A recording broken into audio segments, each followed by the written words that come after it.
in the London derby. Now then, people, welcome back to the Just Joe Football Show. And it's your Premier League review of game week 22, I think we're on. We've got the regulars in the house, Matt Hayes from the Tottenham blog, Corey from the West Ham Way. Make sure you check out both their channels. Head on over there now, please. Their links are in the description. Loads to cover tonight. We've got, obviously, Rafa, the gaffer, is no more. My prediction of him rocking up at Newcastle, still feel it's going to be a possibility come the end of the season. We've obviously got the return of Coutinho. Arsenal crying games off, absolute shambles. So we'll let Matt speak on that. And then the small matter of the mighty Whites picking up 3 points down in the capital against a certain...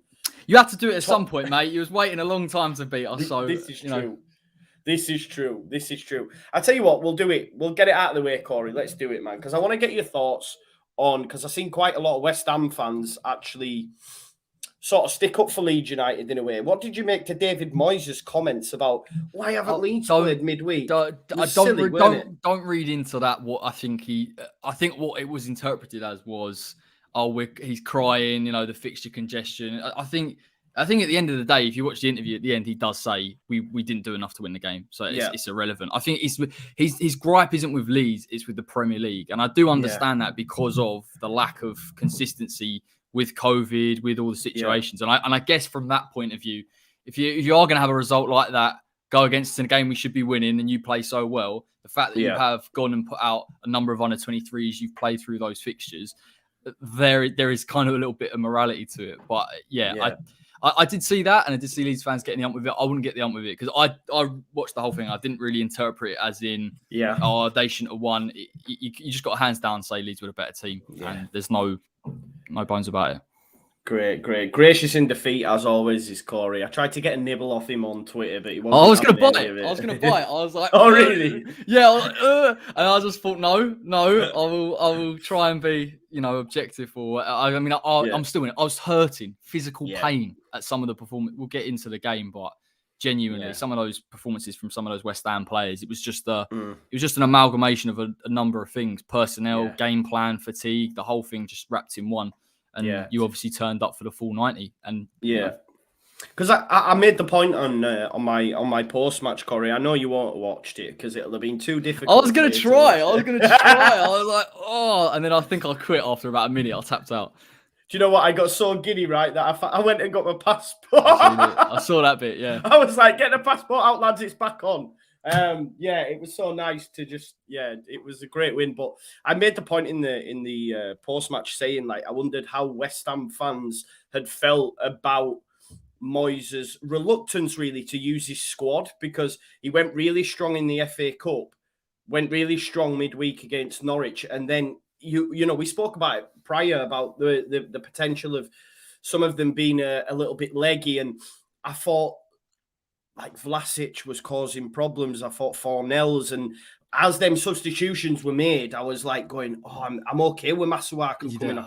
I'm okay with, I forget who else came on, but I was like, this is okay for us. You know what I mean? Yeah. I've got to be honest. I could be sitting here till next week against United thinking why he made those subs. I tried to think it maybe brought Masuaku or maybe go to a back five would have made sense because the two centre backs were struggling, but I didn't really see that either. The Yarmolenko sub.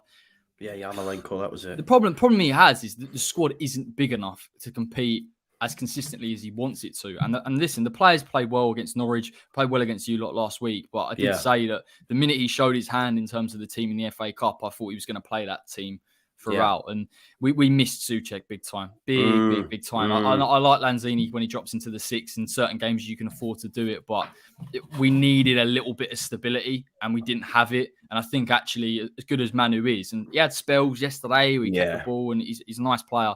I just think Souček, his ability to actually cover distance, particularly when we lost the ball, is massive. So he was a huge miss. And we can get to personnel on Diop and Dawson. I mean, we are missing our first choice centre-backs. And you can't play that way against Leeds because we wanted to try and pressure a little bit. And you can't do that if you're exposing your midfield, you're too high up, and then your centre-backs are too slow or they're too indecisive or they're not good at distributing.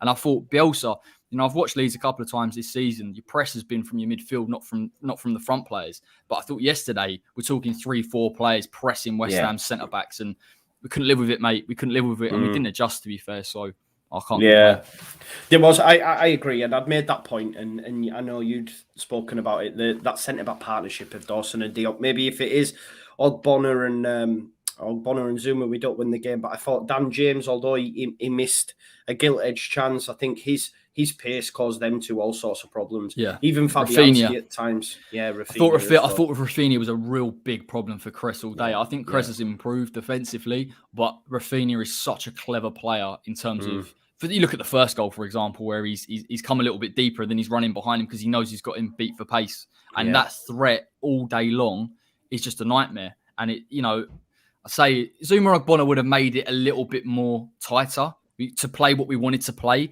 But I was surprised we didn't go, let's just sit behind the ball a little bit. Let's just go defensive shape, shut Leeds out and hit you on the counter. We didn't do that. So it's kind of, we're stuck between two molds of, we're West Ham now, we're competing for top four, we've got to get on the ball, we've got to go and win it, versus do we actually have the players or some of the personnel to do it? And the centre-backs, Diop was all over the gap. There was one moment where genuinely Diop got all the way up to the edge of our box, right? Started getting a nosebleed and turned back and passed it back. But you look at that. That was a big problem, though. There was no movement for him. Antonio didn't offer anything in terms of actual getting between your centre-backs. And every single duel between, I think it was Strauch and Robin Koch, it was all in the air. It was all in the air. And how many times have I said to you this season, every time it's an aerial duel, you see it with Charlie Creswell, loses the ball. Antonio's brilliant on the half turn. If you can't get him on the half turn and he can't get the space, and he got a little bit of space for Fornals' goal, and then you see what happened. But that was a problem. So Diop, for that one moment, I can kind of forgive him a little bit. But defensively, it was horrendous. Well, he got beat, didn't he, for the fourth goal? Like, he weren't even there. I know. Well, I say it was the fourth goal, but obviously it was chalked off, and by the letter of the law, rightly so, I guess. But it was frustrating at the time. But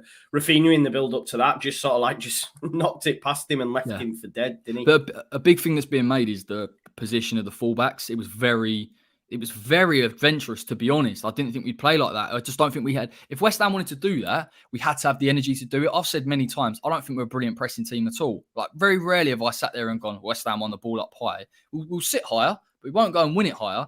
And then to do that when you've got Diop and Dawson and they're exposed was just nuts to me. I admire it. I have to admire it in a way, because I do think Moyes wants us to be a better team and he wants us to get. I've got a lot of respect for that. It was just the wrong players to play, really, and Diop against Rafinha and Dan James, and it was a nightmare, mate. The third goal for us in particular was shocking. You cannot drop from the halfway line and literally make a clear run. And the minute Rafinha got it, I was like, what a ball though as well. The weight of the pass was perfect, really. Yeah. But like I say, look, Jack Harrison commits forward. That's what Leeds do. It's not a case of. That's what I thought you did really well, actually. I think you did well out of possession. I thought you did well defensively, but actually in transition on the counter, I thought you were very good. And I haven't seen that a lot from you this season. So no, definitely not. Yeah.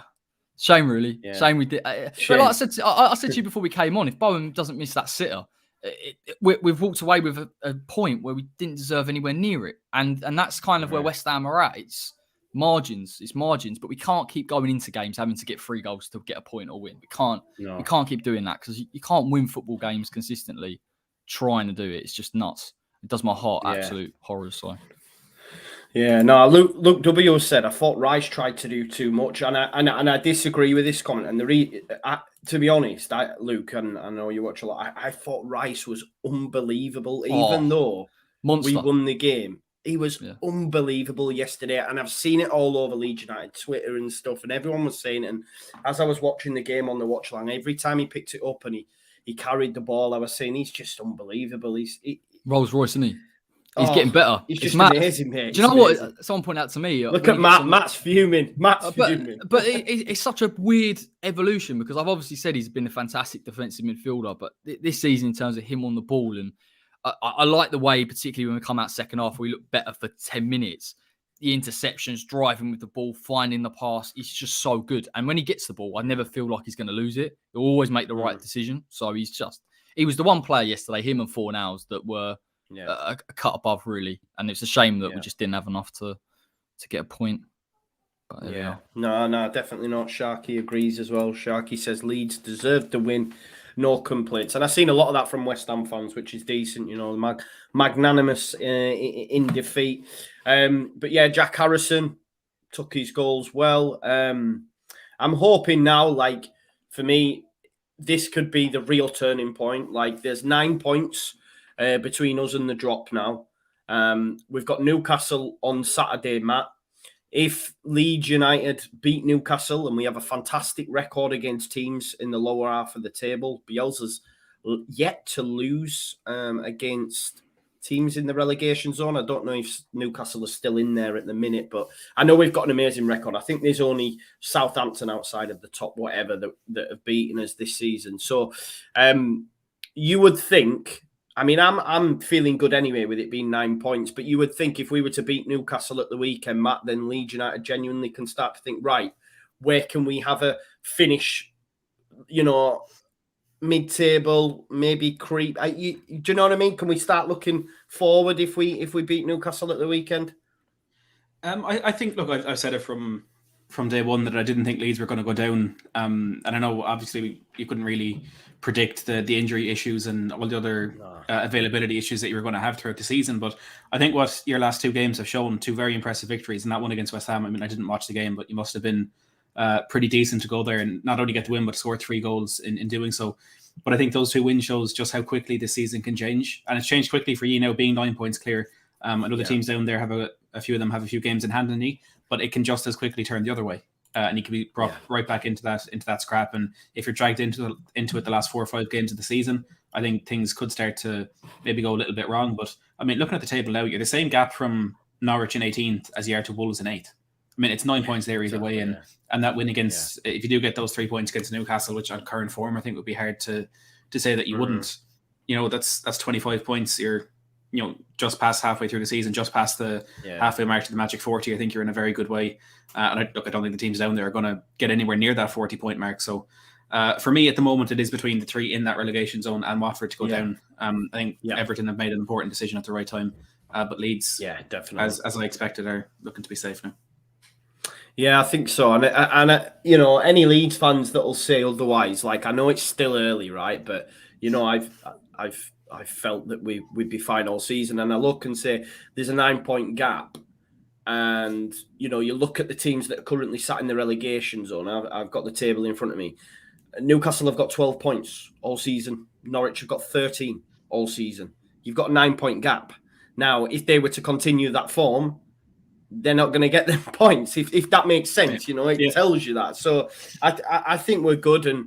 And I even started to think today, do we actually need to do any business? Like, if we not do any business, get to the summer and then spend it all in the summer and revamp the squad. But that's for another day. But because if I start talking like that, people will just come for me. But yeah, I don't know. But a fantastic win. What does that do for you now? Do you think, Corey, in terms of where you are in the table? Obviously, Arsenal still have a couple of games on you to get that. You'd have wanted to win that and give yourself a bit of a cushion. Yeah, we had to win it. We had to win it because we've got Man United next week. And even so, despite the performance and the result, I still think we can get a result against Manchester United with Souček back and a couple of players fit. And it's a shame, really, that we didn't get 3 points and then go and kick on and put distance between us and United. I've said before, I think it's a false position in the table that we're at a little bit just because of the games in hands of particularly Tottenham and Arsenal. So it hurts us. It hurts us, but you just can't rule us out. I think credit to us. I think we have struggled with injuries, and we haven't been brilliant, don't get me wrong, but we've beaten who we needed to beat, really. Watford, Palace, Norwich, did well in the FA Cup. It's a big month, mate. It's a big month. In the same way that you might be saying we'll be all right in January, I think we need 3 players through the door very quickly. Yeah. And as long as we can do that, then we can hope. But yeah, it's a shame. It's a shame, really. But listen, deserve to win. Do you think that'll happen, Corey? Are you expecting business coming in for West Ham? I think we'll get someone. I just think it'll be painful on the way. I don't think it's going to be easy. I'm a bit concerned we're not seeing enough concrete rumours name-wise. We're seeing enough rumours to say we're in the market, but I'm not seeing names or targets identified. I think the money's there, and Moyes is always traditionally a man that's going to go late in the window. It's just when you look at yesterday and you look at, even despite how poor we were and all of these things, if we had another centre-back there, we may have crept away with something. And we're not going to be good in every single game that we play in it. No. We haven't played brilliantly probably since Chelsea, if I'm honest. But it's the difference. And if we want to be up there, we need at least a centre-back. The striker's a big problem. It's a massive problem. You cannot go for a whole season with Europe, the FA Cup, with just Mikel Antonio. Because you can only do one game a week. That's it. It's simple as that. So I hope so, mate. I hope so. At least two. At least a centre-back and a striker. And then hopefully we'll look all right. But don't know. Yeah. So, Matt, we were talking actually, I think on Thursday, myself, Corey, and we were talking about Tottenham and the January window. And obviously we're now the 17th of Jan. And I know you've been doing a lot of transfer videos, so make sure you check that out over on Matt's channel, link in the description. But are you surprised how quiet you have been and nothing's really got moving yet? What we waiting for? We waiting for people to leave? What's the story? I'm not surprised, and I think you'd be hard pushed to find a Tottenham fan who is surprised, because typically we wait till late in the window, and sometimes it works out, sometimes it doesn't. But I think there's a lot of frustration within the Tottenham fan base who are already saying, "Oh, it's another typical window for Spurs. We're not going to get any players. This, that." And I mean, you're looking at the Premier League. It really only Newcastle and Aston Villa have done business and have done any sort of real business. So Everton got El Ghazi on loan, but with the mess that they are, I don't think that's any benefit to them. So you're then looking at 80-85% of the Premier League teams who actually haven't done anything yet. So I think it's a bit premature to be getting frustrated, but I feel it's an anticipation of what we're going to see in the last 2 weeks of the window. And it is, you're right, it's waiting for players to leave. And by the sounds of it, we've offered Tanguy and Ndombele to every single club in Europe, but no one wants him because he's on 200 grand a week. I can't see anyone paying that sort of money. There's talk of Daniel Levy having to subsidise his wages if we do get rid of him, which is never going to happen in a million years. We want Dele Alli gone as well. We want Matt Doherty to go. And it's a bit odd because then in the same way we're hearing stories that, well, with the injuries we're having, and you can never know when another COVID outbreak is going to come, that Spurs are reluctant to let players go in case we can't get in a replacement. And it's this horrific cycle that we always have with Tottenham. We have to sell to buy, but we don't want to buy, or we don't want to sell in case we then can't get a player to come in. It's horrible. But where we're at right now, I fully expected Adama Traoré to come in. Of course, his goal of the weekend will add £5 million onto his price tag, which is just terrific. What a finish. What a finish. To be honest, I haven't seen it, but there's rumours of Jesse Lingard. I think if we do get him, it'll be in the summer. But Conte has personally requested a centre-back and a centre-mid. We drastically need someone in that middle of the park to progress the ball a little better. I know I've definitely spoken on here about it a few times. And we need a left-sided centre-back, but it's hard to see where the funds are going to come from. And it's just typical Tottenham brief in the media saying we're going to have a huge summer transfer window. You know, we're going to be like the most important players in the transfer market over the summer. But you're then wondering, well, what's the point in waiting until then when we could do a bit of business now, give ourselves a better chance of getting into the Champions League, and then be able to attract bigger players in the summer. And also, if we're going to have that much money in the summer, why isn't it there now? And why are we, wasting essentially Conte's first transfer window with the club? And there's so many questions to be asked. I probably am a bit too optimistic for a Spurs fan that I'm not completely throwing my toys out of the pram just yet. But if you go on Twitter, you'll see quite a few who are. And while I disagree with them, I don't necessarily blame them. Yeah, no, you're like me in that respect, Matt. I mean, the amount of messages I get of people saying like, and that's their prerogative. Everyone's different, but it's like, why haven't we done anything yet? Look at Newcastle, look at Aston Villa. And I'm like, mate, they have money to burn. Yeah. Like, this is why they're doing business. Newcastle have basically shelled out 25 million for a player that probably won't feature next season just to keep them up and offer him mad money. Do you know what I mean?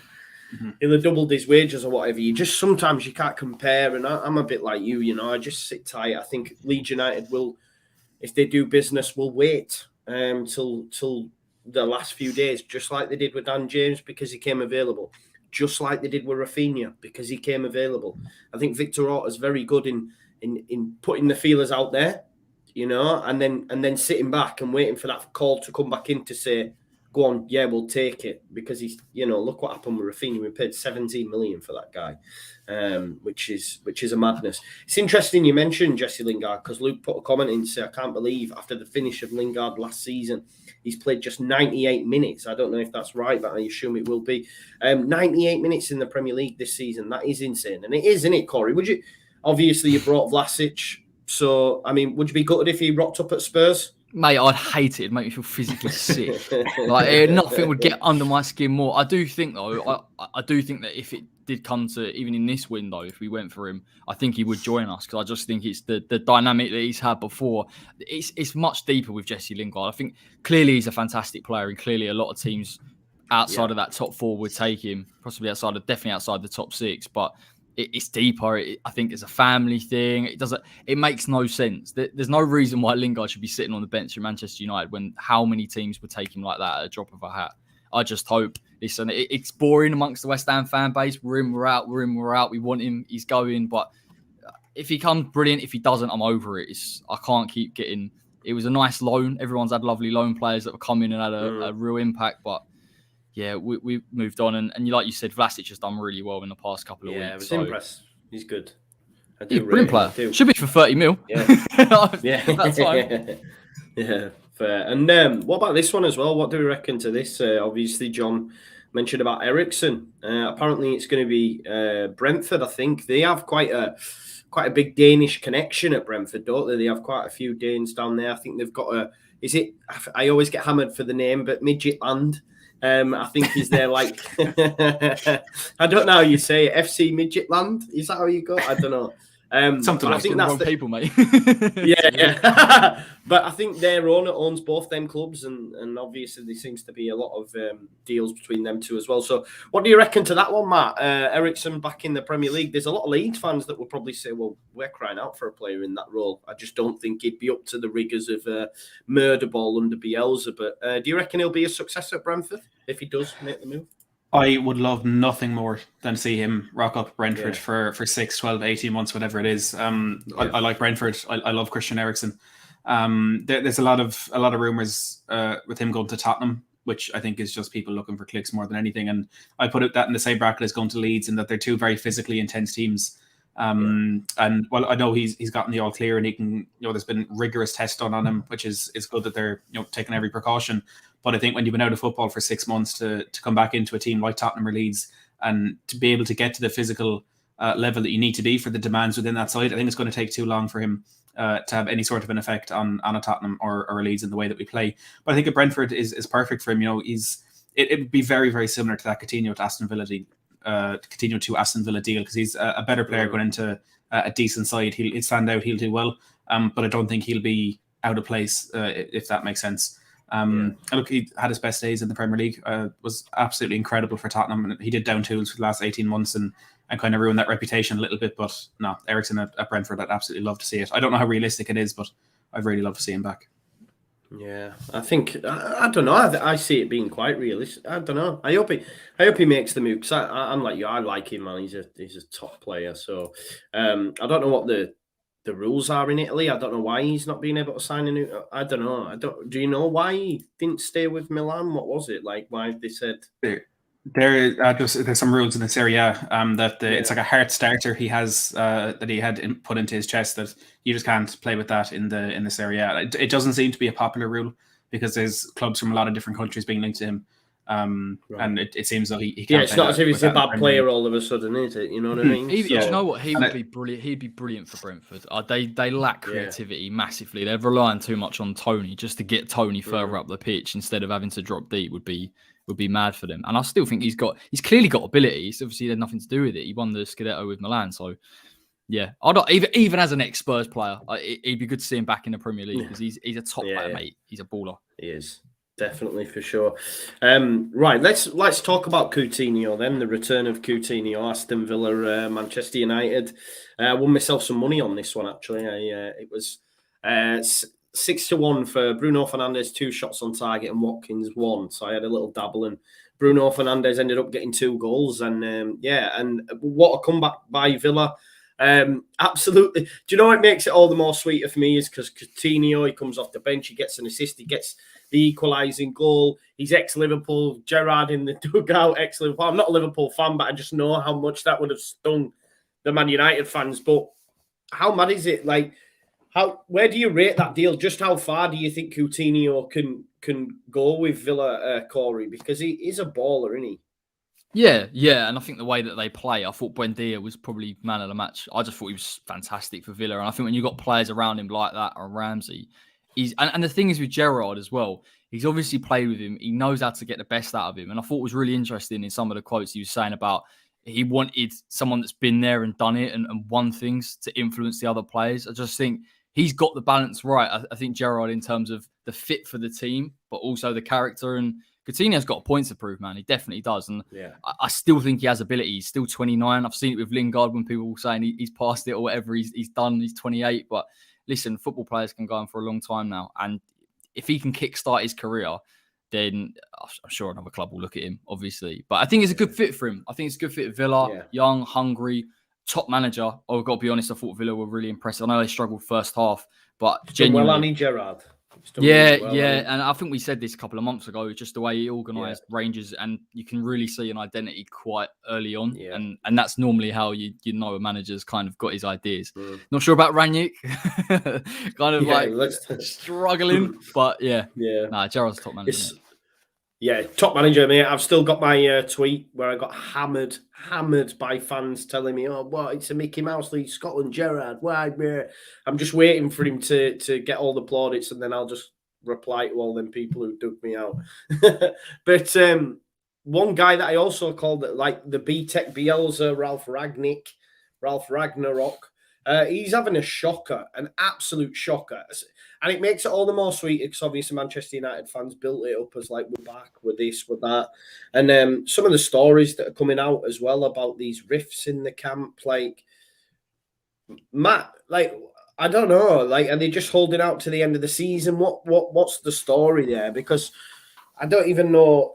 By all accounts, Ragnick's offered up certain players that he wants, and they don't want to move on them players. They don't want to back him, sort of. I heard earlier on when I was listening to a podcast. Obviously, you've got Sancho. That looks like it's a massive flop. The Donny van de Beek situation, I mean, he's still not getting game time there, so that's a bit of a strange one as well. I mean, what's going on at Manchester United, mate? I think United tweeted out a while ago that Van de Beek has now made 50 appearances for the club, which absolutely blew my mind. Wow. I wouldn't have thought he even had 50 minutes on the pitch. But yeah, it's gone horribly wrong very quickly for Rangnick over there. And you're getting these leaks in the press of players saying they're not happy with his training style, they don't trust him, his tactics are this, they're that. I mean, look, we can see on the pitch just how true that is. I don't think we need the leaks for that, but I would be more concerned if the club weren't backing him with the transfer targets that he wants, because the reason he's there is so at the end of the season he can step up into that director of football role and be the man who picks out the targets and who buys them. And if you're not gonna back him in that first window, well, what's the point in having him there at all? There's no point in waiting 6 months to start that build. And look, they may be waiting for a manager, whether it's a Ten Hag or a Pochettino or whoever it is. They may be waiting for a more long-term manager to kind of approve those signings.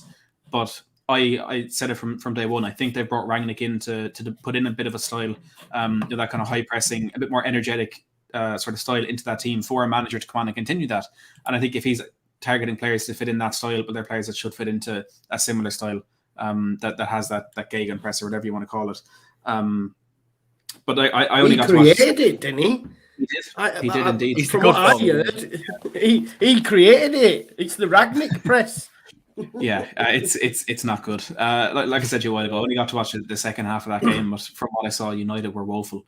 They can't hold on to the ball, and it's baffling that he's really adamant in continuing with that 4-2-2 when they're being overrun in midfield. There's no creativity in essential areas, and the strikers just getting each other's way.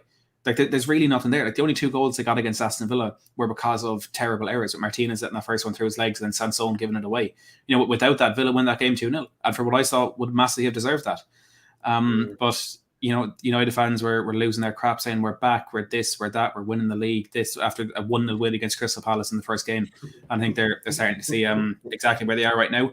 Having said that, I do think it's more on the squad than it is on the manager, because they've thrown too many managers under the bus for us after a month and a half to say, oh, well, it's definitely Rangnick's fault. And look, he's playing a part. He's making bad decisions. His in-game management is all over the place. but there's a lot more problems there for that club to deal with. Bring back Ollie, I say. Bring back Ollie. No, I think it's worse, mate. I think it's worse now. Leave it as it is. Yeah, true. Did you see? Have you got? If you haven't, anyone watching this, obviously watch it after. Skullfuggery's Ollie video. I don't know if you've. No, I need to see it, mate. Oh, mate, it's 10 minutes. 10 minutes of pure gold. It's pure gold. I'll put it in the group chat afterwards. You'll have to watch it. It's brilliant. So Man United are still done. Villa on the charge. It's interesting you talk actually, Corey, just on that. About Coutinho maybe moving on or whatever. I see Villa continuing to progress. Like they've got the money, they've got the backing, and maybe in a couple of seasons they'll be challenging for Europe on the regular. I don't know. Do either of you agree? They're a huge club, and they've got the money and they've got the backing. They're making some decent signings, man. I think there's a lot of clubs like that, that are on the up. West Ham, for example. I know it's hard for me to say, but I think Leeds will be in that situation in a couple of seasons. I genuinely do, but I'm going to say that. But I don't know. It's obviously Newcastle as well, provided they stay in the league. I know we're talking in the future here, but there's going to be some changes at the top, do you think? Or am I? Yeah, I agree. I think it's going to be a lot more competitive. I'm hoping we're kind of the first. I mean, we're not the first ones to break it. Obviously, Leicester did, but I think it's becoming more commonplace. I think Villa have. I said this before. I think Villa actually have the structure in place too. If they did get European football, a lot of teams, Leicester probably, when they get to that level of competition, they find themselves having to play catch up, and it's always quick capitalise on what we've got and then build, and then hopefully we'll be there. Whereas Villa are kind of look at it. There are players there that are going to improve. You've got proven winners. They've got the money. They've got the manager, a status of a manager that A, is good tactically, but B, has been at the highest level and won a lot of things. I think there'll be a main-ish stay, but having said that, I just feel that this season's told everyone that the quality of the league's gone up hugely, and its margins. And I still think Villa have got a way to go. Like I say, I think they've got a good squad. I think they've built well, but let's be honest, they come out of the Championship only a few years ago, and they've had to spend a lot of money to get to this position. So I still think it will take a while, but yeah, I think they're within a shout next season, definitely, of a European spot, even if it is the Conference League. But I don't think it's that bad. I know some people look down at it and it's a bit snobby if you've been up in the Champions League. If I got a Europa Conference League, I'd probably take it, to be honest. Not now Europa League now, but exactly. Back in the day, exactly. But if someone gave me that to go to, I don't know, Turkmenistan, Midgetland to watch Leeds, Midgetland, to go to Denmark and watch Midgetland, I'd be all for it, mate, 100%. Talking about spending money, let's talk about Everton. I don't know, I wish I'd have wrote this down, but I heard, they'd spent 700 and odd million over so many seasons. Is that right, Matt? 700 million over 9, I don't know. Yeah, I remember. Maybe it might have been. I think when Benitez came in, they were saying they had spent, it was 500 million in the last 4 seasons, which is impossible even to remember what they spent that money on. I'm going to check it now because I'm just curious. But looking at that squad, if you told me they spent a $5 in that squad, I'd be asking for their scouts to be kicked out. I mean, they're absolutely woeful. And it's the management, the whole club from top to bottom. I mean, I know it's been said a lot, but the fact that they've backed Benitez in his arguments with Luca Digne, with the scouts, with the directors of football, everyone, they backed Benitez and then sacked him. But looking at the last few summers, there was only 35 million this season, but 67 million the season before. There was 108 million, and that's 28 million on Iwobi, 25 million on Moise Keane, 22.5 on Gomez, 22.5 on Baman. I mean, none of this money has been spent well. It's genuinely shocking. But I can't see it turning around for them anytime soon, because they're going back to Roberto Martinez. Apparently, is their number one choice for the manager. Is that the pick? Yeah. That seems to be who they're going for. I mean, he failed there before, then went to Belgium and failed there. And it's we'll bring him back so we can fail again. No, they're a club going in circles. And I'd hate to be an Everton fan now. And to be honest, I think the biggest insult you could get in football is a Spurs fan saying they hate to support your club. They're going around in circles, and I can't see that changing anytime soon, to be honest. Yeah, it's mad. It's mad, right? I was thinking about it. I was walking earlier, and I was just thinking about it. Right? So I was just thinking about Evan. 500 million. This is an absolute fun. I was thinking about this figure, right? And then I thought, how can it be that a club can have Ancelotti, Benitez, spend all that money and get worse? And then I started to think, what's next? Because whoever's coming in after is worse than Ancelotti and Benitez. Now, they might get a tune out of it. Maybe they will. But I'm just thinking, and what are they going to do with personnel? Like, and then I started to think, this was the question I wanted to pose tonight. Is there a possibility that I just can't bring myself to think that Everton would get relegated.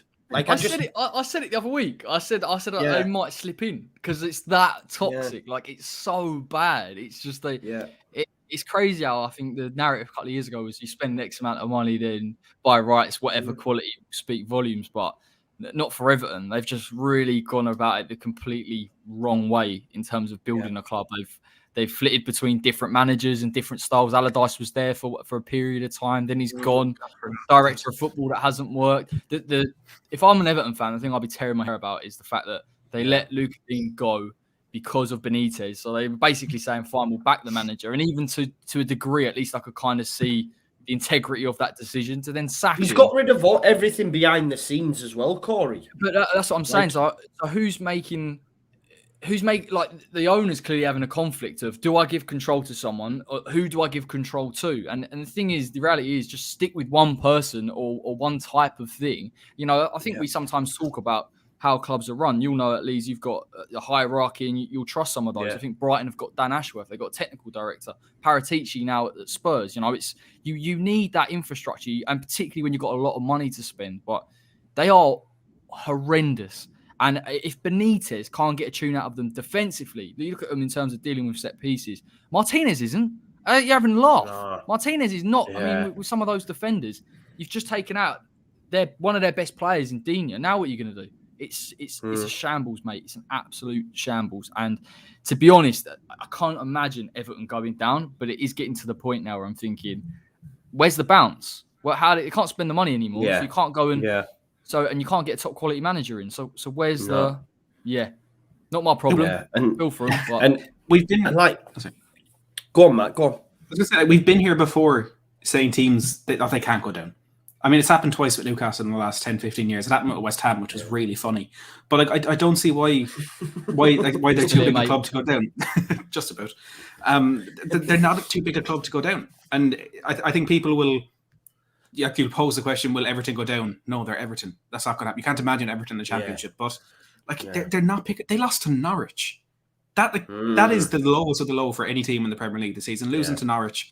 Adama as well scoring a goal. He's atrocious. Yeah. It's there's no hope there for them. And the fact that they've gotten rid of their manager now as well, by the time they get someone in, even if they get a deal done quickly, for example, they have a manager for the last 2 weeks of the transfer window. He's not really going to know exactly where he needs to strengthen that squad. He may have a few players that he wants to bring in, but he may bring in a position that's already overpopulated, or players that he may have not seen at the club who can play in that position. There's not any bit of structure. There's no organisation going into these last 5 months of the season for them to have to reasonably say, well, they're definitely safe. They're not. They're only 4 or 5 points clear. Well, we passed them. We passed them yesterday with that win, so it shows you, like they're in that bottom 6, as it were. But yeah, it's going to be a mad one because, like I seen, obviously Graham Potter's had to come out and say, I'm concentrating on Brighton, and then again, as I'm thinking about this Everton thing, I'm thinking, in what world, at the current state of Everton, now normally there'd be a non-conversation, but why would Potter leave Brighton where it's nice and secure to go there at this moment in time? It's just like, I don't know what they do. Like, it's a bit of a mad one, and and I know I mocked them in the summer for them transfers, and it sort of bears fruit a little bit because now what they got, like Townsend, Gray, El Ghazi. I don't know. Maybe the squad just screams relegation a little bit, doesn't it? Really, to be fair. But I suppose they have had a lot of injuries. I don't know. I don't know. I've seen Dominic Calvert-Lewin linked with Arsenal as well. I think that could be probably a good move for him. I don't know. I don't think it'd happen in January, but.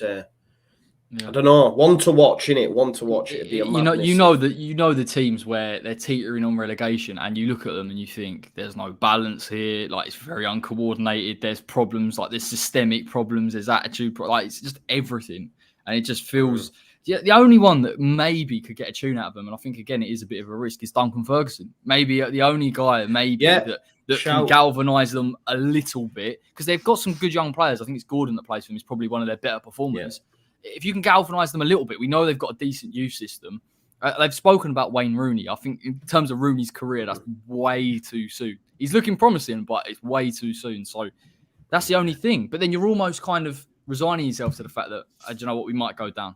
But, we're going to have to just gut out the whole club and start again. So, I don't know. It's an absolute shambles, mate.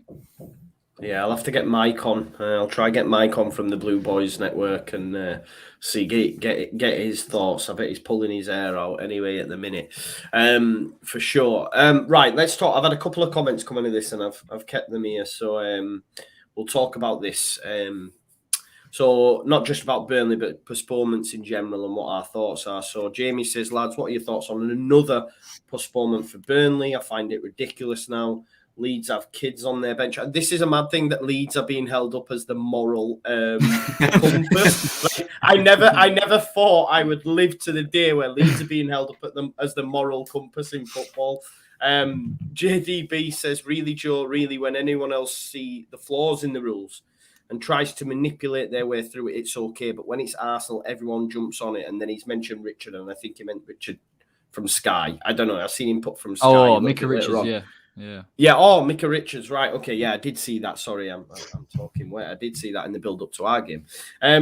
Matt, do you think we are being a little bit too harsh because it is Arsenal, and is it everyone? Or I think what got me with the Arsenal thing, they play midweek, they play in the cup. Xhaka gets a red card, so they were good to play in the cup. So what changed? Was it Xhaka getting his red card and then they send players out on loan? It seems a bit dodgy, and I do agree that the rest of the league need to sort their shit out. It's the Premier League, but the Arsenal one, I think, has really tipped everyone over the edge a bit. The Arsenal one is not comparable to any other postponement that any Premier League team has had so far this season. I mean, you can...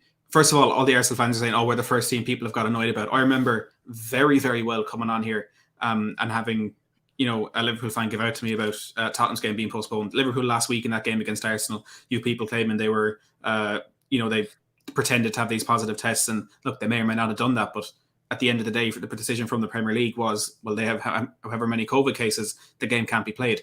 Arsenal had one COVID case. One individual COVID case for Martin Odegaard. And you look at the rest of their absentees. They have, a few players of the AFCON. They had quite a few injuries, fair enough. But in the week leading up to this game, they loaned Florian Balogun to Middlesbrough and they loaned Ainsley Maitland-Niles to Roma. And why, when your squad is so depleted and when your squad is so thin, do you let players go? They have done that. They've let players go. Xhaka being suspended has benefited them. Because look, let's not lie. They were going to have to play a depleted squad against Tottenham. A squad that probably wouldn't have been able to compete with Tottenham, who were at near full strength. But there's absolutely no reason why they can benefit from having these players go out and loan, by having these suspensions. It does not make sense. It really doesn't make sense. And it gets worse than that, because today they recalled Miguel Aziz from his loan at Portsmouth. And because he's played so many minutes for them this season, he would have qualified as a senior player for them. But what's happened there is Aziz was rather surprisingly left out of Portsmouth's squad on Saturday. He wasn't in their team at all. And then on Monday, he's recalled. And it seems as though Arsenal had planned to do that, but they just didn't put the pen to paper. They didn't make that official until after the game, so they didn't have to play it. And now with another game coming up this week against Middlesbrough, today they loaned Pablo Mario to Udinese. And they may be looking for a postponement on that one as well. There is a line that has to be drawn. We had a winter break because we had 25 COVID cases in our team.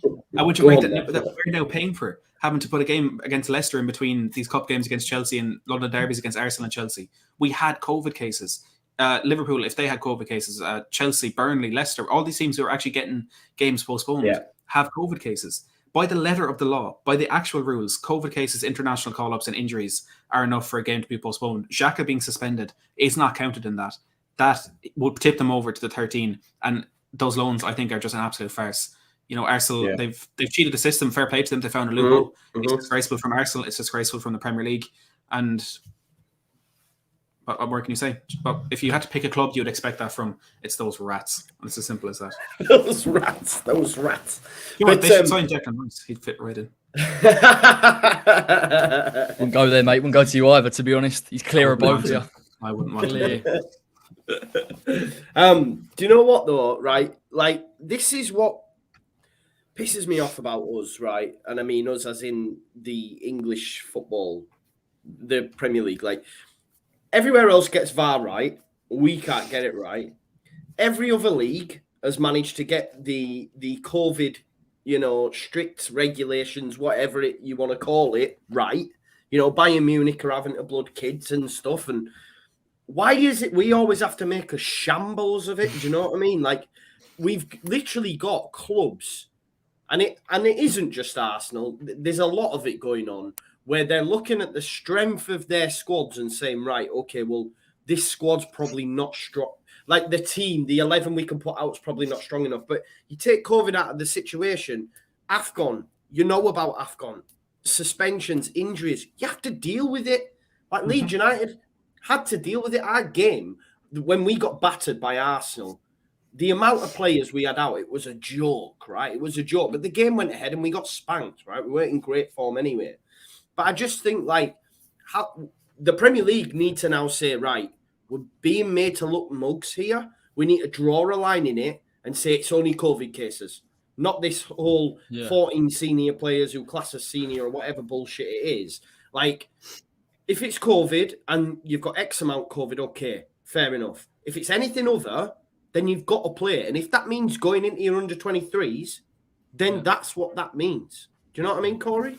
Yeah, I agree. I think it's even stranger that Prem have had about a month and a bit to rectify this, and they still have failed to do it. I think, and I get why Arsenal did it, because if the rule is bent, then why not just bend it to the way that they feel that everybody else does? But I agree. I think the only real genuine, I mean, I think there's a case with Leicester and Burnley. I think Spurs had the COVID outbreak. Manchester United had the COVID outbreak. Other than that, I really struggle to see where it falls under that premise. And I think Liverpool and Arsenal were just too...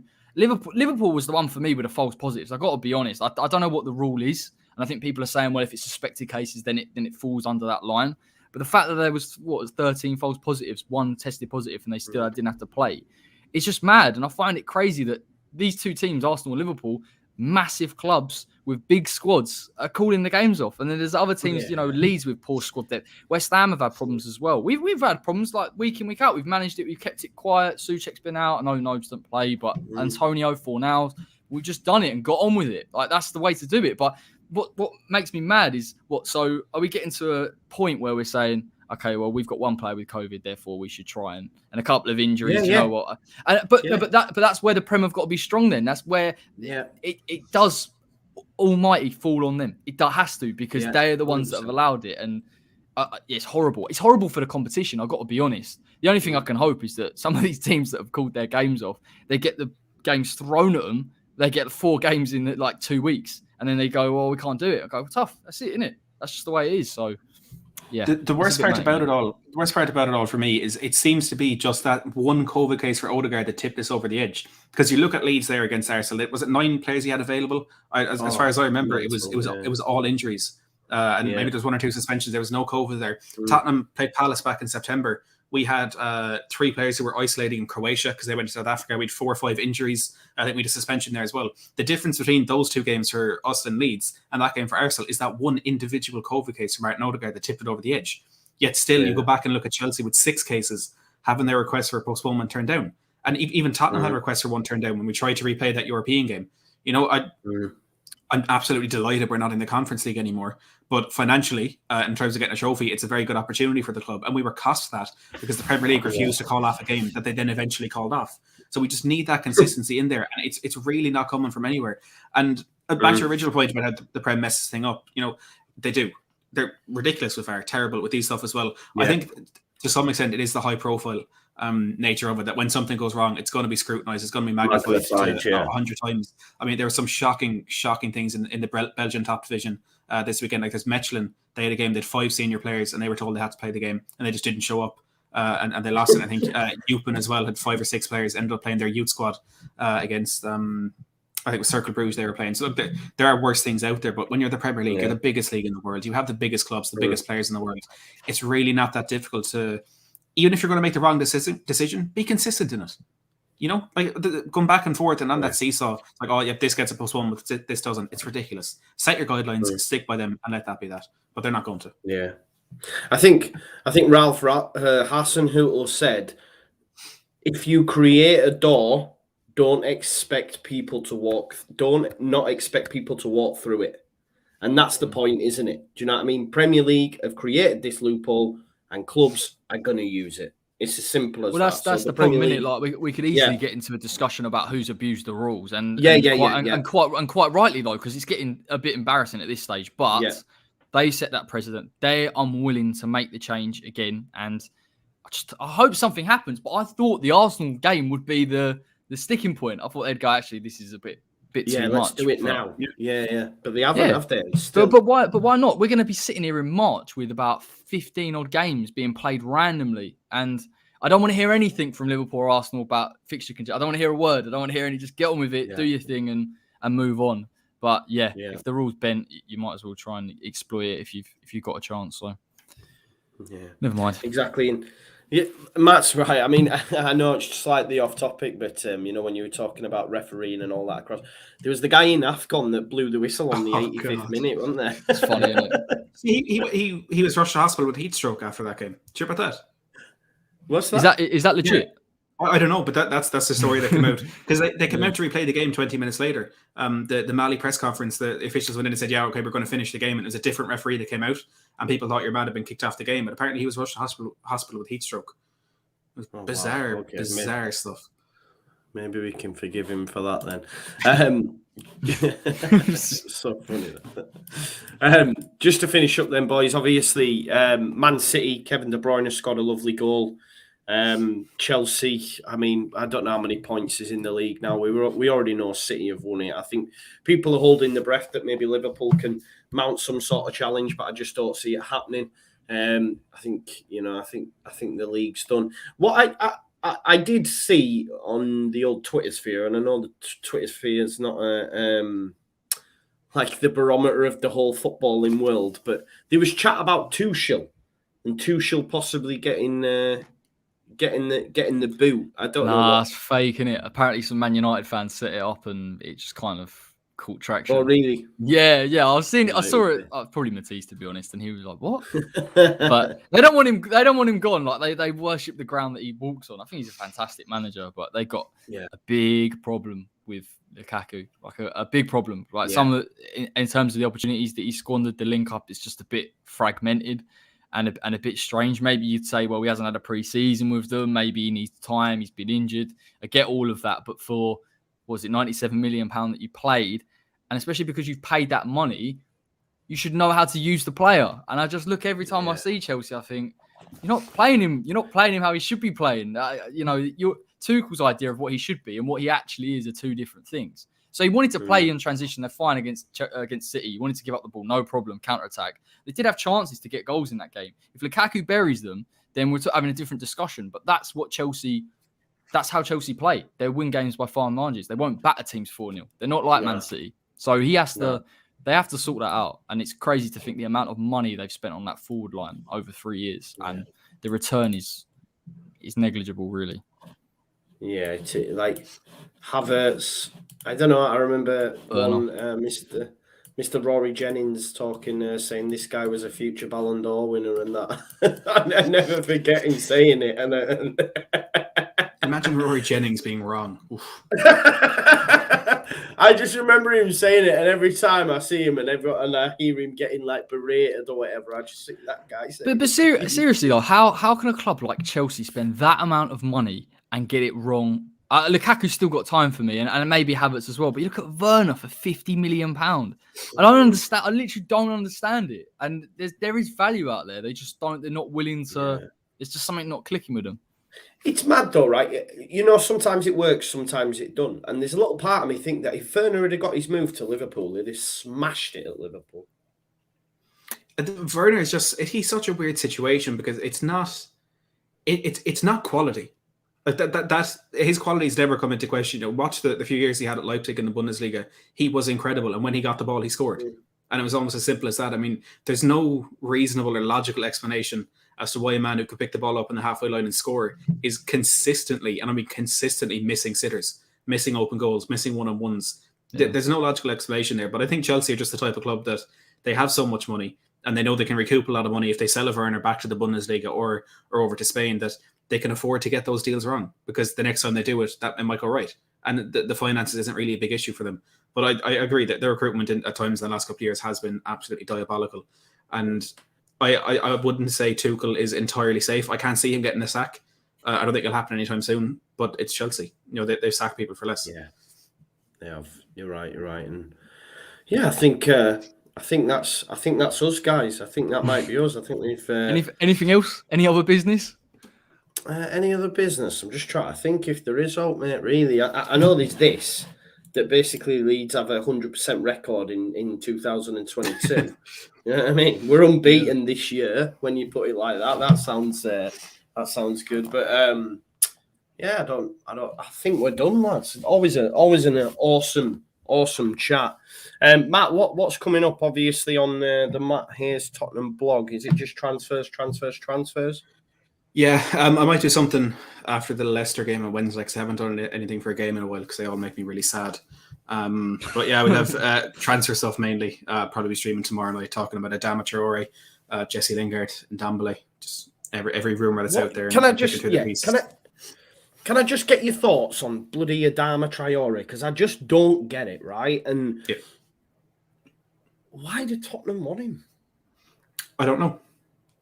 I mean, I really don't know. I don't see what they see in him. I'm trying to look in the stats. I'm actually writing a piece for the Analyst. I don't know if you've seen them, Opta Analyst. Just like looking at Adama Traoré, his stats, and the end product being terrible. It's not a myth, but there's more to it than that. Like he's not a 0 goal a season player. He is better than that. There is more to his game.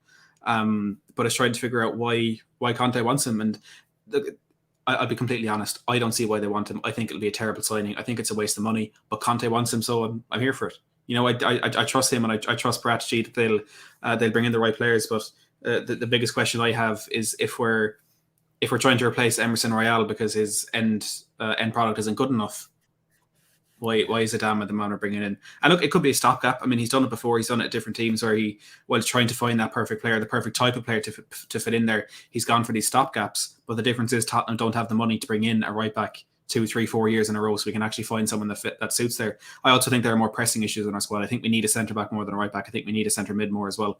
But he seems to be Conte's number one target. He's demanding. He's brought in, so I expect it to happen, and he'll be exciting if nothing else. So he'll get you off your seat when he picks up the ball, and then he'll put you back down on it when he scores. Yeah. He's a right massive guy that doesn't score or assist. Like, there is the added advantage that if you're defending against Traoré, obviously he terrifies you, because if he runs into you, you're going off injured, probably with a concussion. But also, people double up on Adama Traoré, and if you're doubling up on him, and then you've less players looking at Kane, Son, Lucas, even if it is just a simple fact that he is, rather than making decoy runs, he's a decoy player. I mean, there is an advantage to that as well. How much do you want to pay for a player that takes up 2 million? Like, that's your sole 20 purpose, million, right? apparently. We're going to pay 20 million for you to just stand there and occupy 2 players. Like, I'll do that for them. Yeah. Do you know what I mean? That's a very kind offer, Joe. We won't take you up on it this time, but we'll keep you on the list. Don't get it.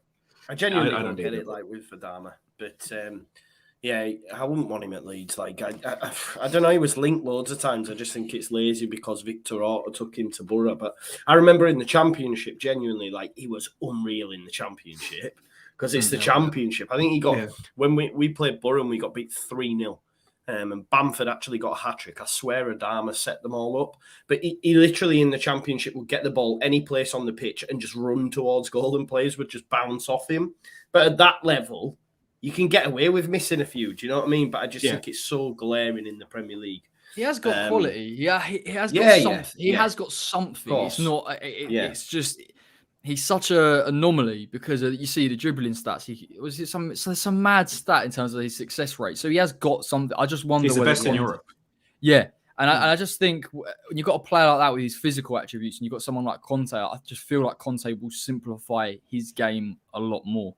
And there is something in it. There is something in it. But if Matt's talking about end product, then it does seem a strange move to take a punt on him, because that's not. Yeah. You're looking at a project, aren't you? Like wherever he goes. But yeah, you can squander £20 million, no problem.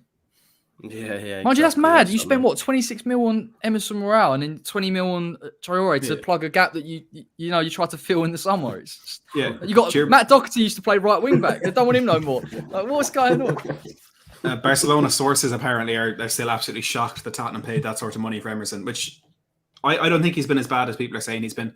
He leaves a lot to be desired, but just finally, I think that the added benefit of Adama is because like we're buying him for that pace and that power and the baby oil sponsorship that will come with it. If we sell him in 18 months' time, people would still pay that money for him. You know, there's not much that he can lose in the next year. He's only 25, so I think he is going to get better. But there's not much he can lose in the next 18 months that would make that valuation drop far below 20 million. So as a financial risk, I don't think there's too much to that. I think we will recoup most, if not all of that money. But whether or not he'll actually do a job for us on the pitch, I think that's definitely up in the air. Yeah. I hope it goes through, but just because I think he's whack. I think he's whack, and I just find it mad that people are buying it. I don't know. Obviously, he's got something. He's a Premier League footballer, but I don't know. Just not too keen. But anyway, I think we'll leave it there. Corey, West Ham way, like, have you got any transfer news? There's nothing on there, mate. I'll tell you after yesterday. No, I was going to do something. I ought to do something. It was just very painful, and I wanted to watch it back, albeit just to kind of break it down. But there'll be some transfer stuff on there. I don't really like the transfer window, if I'm honest, because just particularly at West Ham, it's back and forth and a load of rub. We've been linked with Andy Carroll today, so that should tell you. That should tell you everything everything you need to know. And I'm not even going to dignify it. I'm not going to dignify it with a video. I'm not going to talk about it. No. What am I going to talk about? I know he scored 2 brilliant disallowed goals the other day, but I've been there, seen it. He's at Reading, is he? Is he at Reading? Yeah, he's at Reading. He actually looked all right at Reading. I'm not debating it, but I give your head a wobble if you think West Ham fans think he should come back. Absolute rubbish. So that's why you don't see a lot of transfer videos, then you know. But I'm hoping you might as well just like, if that happens, bro, you might as well just like register Kevin Nolan as well, and then when you bring Carroll on, just get Nolan to come on as well. Do you know what I mean? I love Kevin Nolan, honestly. When he was in his pomp at West Ham in the Championship, he was serious goal scorer. But standards of that fan base. Listen, behave yourself, mate. Right? Okay. You've got Emerson Royale as your right wing back. Let's just Corey, there's not many clubs I can do this, so just let me have my moment. We've got Lord Jared Bowen playing and getting the goals. Declan Rice donning it. God, Declan was so good when he shushed the Leeds fans and pointed to his name and then missed that sitter in the 95th minute. Do you know what I know what you feel like that. I actually, he put something on Instagram and he said, "Sorry, I let the team down." Thinking, not being funny, mate. You've been unbelievable. Yeah, nice. And Deck said something saying, "Don't worry about it. Like you've won games on his own for us." So yeah, it was actually harder to miss that than it was. Why didn't he head it? Like, I don't understand. Well, do you think he was just like, bam, I'm going to do that? I think I've got no idea. I seriously have no idea, because I thought maybe it's taken a nick, isn't it, on the way? And I thought, well, maybe he couldn't read it, but he's got enough time to read it. And then, you know, I'll never know, mate. I'll never know, but I'll let him off. If he gets the winner against Man United next Saturday, then no problem at all, Jared. Yeah, no problem. And I hope he does get it, mate. I hope he does get it. Matt, have you got Fabrizio coming on anytime soon? I don't think I'll have him on this window, unfortunately. No. But I'm now being dubbed Fabrizio Romato, which I think is a little bit too far.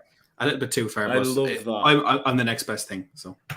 Yeah, good, man. Good. Get it, man, Matt. Run with it, and then I can have Fabrizio Romato on my channel. You know what I mean? So, yeah. Anytime you want. Continue. Yeah. Cheers. Check out their channels in the description. Just go on over. Even if you don't want to watch, like, Tottenham or West Ham stuff, just subscribe. Just press the button. Like a couple of videos. It's free for you to do it, man.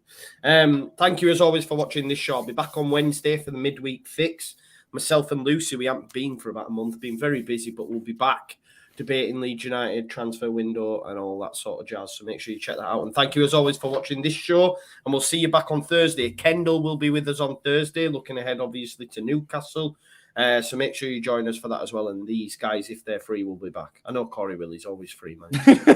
Yeah. Matt is as well. Like, I'm not saying Matt. Yeah. He'll be still here. Peace out, people. Thank you.